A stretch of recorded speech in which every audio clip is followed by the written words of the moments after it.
All right, welcome back to another striking and fielding game. This one's called Rapid Fire. So for this, you'll need two teams. I've indicated them by X's. That's fielding team. And the batting team are the O's. I usually try to have two batters go at once in this game, okay, to make it go a bit quicker so they're a bit more engaged as well. You can play this for like a teeball or a cricket focus, depending on what you're teaching for striking. It's good for two-handed strike. So I usually have two sets of tees, so that there's like a red one here and a yellow one.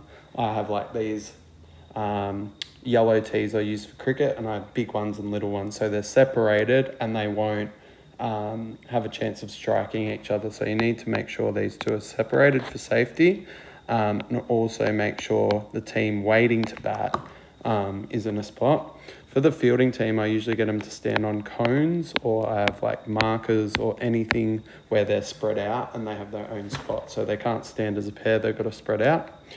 Then when these two batters come up, if you're playing cricket, you might get them to run between wickets. Or if you're playing T-ball, you might actually have these fielders set up like a normal T-ball thing.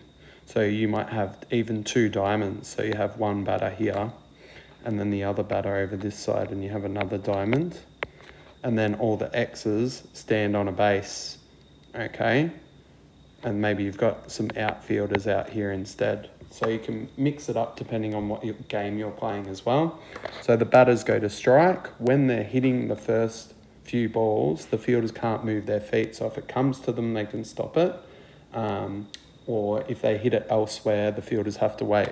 Once the very last ball is hit, okay, then the batters can run. So if it's cricket, they start running with their bat in between the two cones.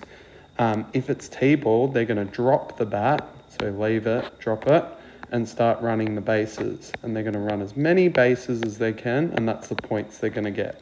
While that's going on and they're running, all the fielders here, they have to come back, get the ball, and put them all on the cones or the tees that were down, okay? If you're doing diamond version with T-ball, it's very important that your students are dropping the bat on the floor as they're going. And if they're doing the cricket version, they're going to run here, okay, and keep the bat in their hand. So they're practicing running between the wickets. So that's two ways of playing it. I tend to go, if a fielder moves their feet, I give the batting team an extra run. Once the two batters are done, they choose the next two, and maybe they sit on this side somewhere where they're safe and they won't get hit, and that way you know that these two have batted. Then the next two will come up and have a go. Once everyone's had a bat, you switch the team, so the fielding team becomes the batting team. And it's a really cool game to practice their striking and their fielding and a bit of teamwork as well. They need to figure out the quickest way to get the ball back on. Lots of them will run with the ball in their hands, whereas some of the fielders should come towards the cones, and the fielder that gets the ball can throw and they can catch and put it back on the tee or the cone. So that's rapid fire.